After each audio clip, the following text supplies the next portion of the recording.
So I want to talk, the title of my talk this morning is What is Knowledge? And I want to talk this morning about the intersection of science and spirituality, um, specifically Buddhism. Um, and apologies in advance because it's going to be a little bit more didactic and somewhat less practical, but I think it's an important topic and I did want to spend some time on it because, in this modern world, there's this dichotomy, somewhat of a false dichotomy between science and spirituality. And these two pillars of Western civilization have historically been at odds.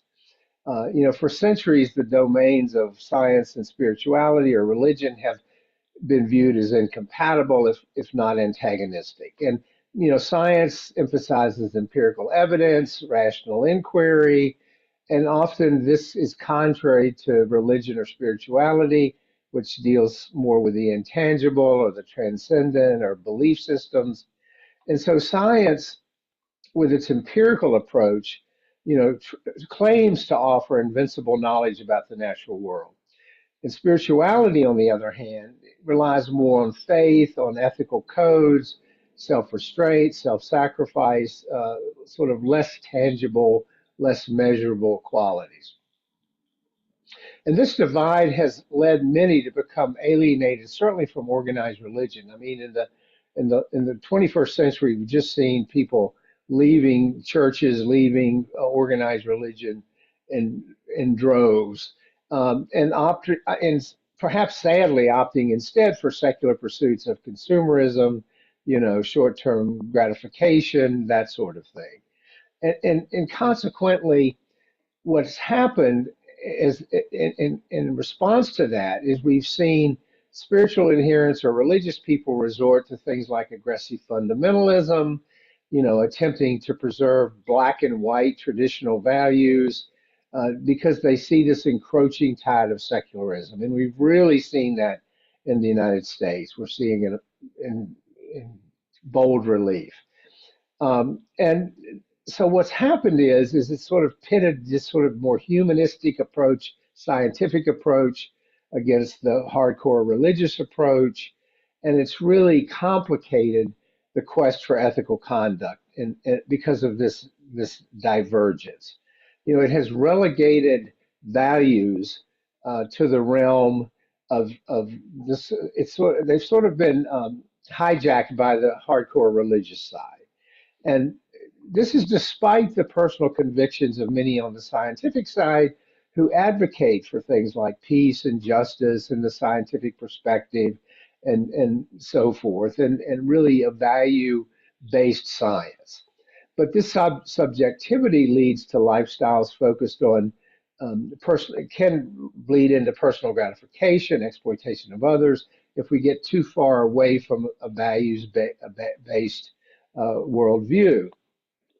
And this is where Buddhism comes in, because in contrast to this dichotomy, it offers a unique perspective, I would argue, that aligns science with its commitment to uncovering the truth of the world, values, ethics, and so forth. And modern science has really embraced the teachings of the Buddha to affirm them while holding on to the values that the Buddha taught. And that's one of the things I really love about it, because I feel like it bridges this schism that's developed between hard science and hard religion or hard spirituality. As I said, modern psychology continues and other forms of imaging and so forth to verify many of the Buddha's teachings without a lot of the esoteric stuff that, I'm not a fan of in Buddhism, but really the practical stuff about being human.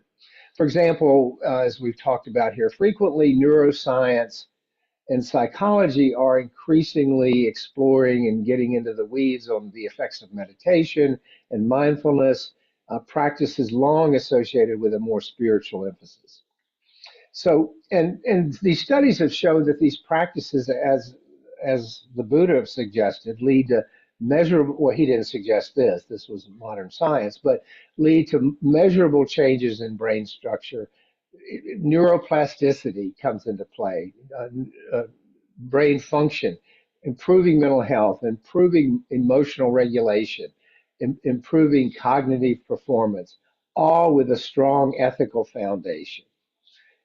This sort of scientific validation of ancient practices is really, as I said, a significant bridge between hard science and hard religion on the other hand.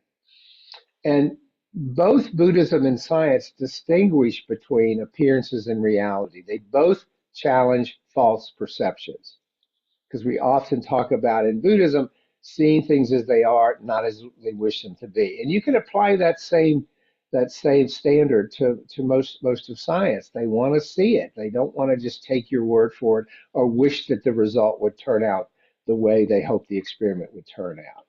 So these concepts of interconnectedness, which is a cornerstone of our practice, really finds resonance in some of the scientific fields such as ecology, systems theory, the sort of interconnected things that we talk about in talking about the environment. So this recognition of the intricate web of relationships that sustain life on Earth really aligns with the Buddhist teachings about the fundamental unity of all things. And this convergence points to a more holistic worldview that transcends that traditional boundaries, the traditional separation between science and spirituality. Now, there are some differences, having said all that. Each domain retains its unique methodologies, goals, and areas of focus. Modern science, I'm sorry, Buddhism doesn't use sort of the scientific method the way modern science does. Science remains committed to empirical investigation and hypotheses that can be proven or disproved. Spirituality continues to focus on subjective experience, our inner world, and questions that lie beyond scientific inquiry. So science continues to seek objective, factual knowledge about the external world. Buddhism focuses, as we know, on inner transformation and the reduction in suffering. So in Buddhism, unlike science, knowledge of the Dharma, knowledge of our inner life and so forth, is not an end in itself. We don't just care about approving a theorem, but it is a means to overcome ignorance, the root of all human suffering. So there's some differences there. So some would argue that the knowledge pursued in Buddhism differs markedly from scientific inquiry because it's not about acquiring objective information about the physical world. Rather, it's about gaining profound personal insights into our own existence, into the human experience. So the goal here is to understand reality from within, driven by personal experience rather than seeking factual knowledge outside of ourselves. This is what I mean when we talk about our stories being only that, not actual factual scientific truth. They are just stories. So there's a point of divergence there. And because the kind of knowledge that we gain by walking this path is inherently subjective. And we value it not because it proves the theory, but for its transformative impact in our lives. So Buddhism, as you know, emphasizes personal experience, a personal journey, and the values that emerge from it. And it asserts that these values are as integral to reality as are the laws of physics or any other scientific pursuit. In other words, the values can be evaluated, validated, and ranked in terms of their objective order and their importance in our lives. What are the values that really matter? Compassion, fairness, loving kindness. This requires an inward turn to discover this hierarchy.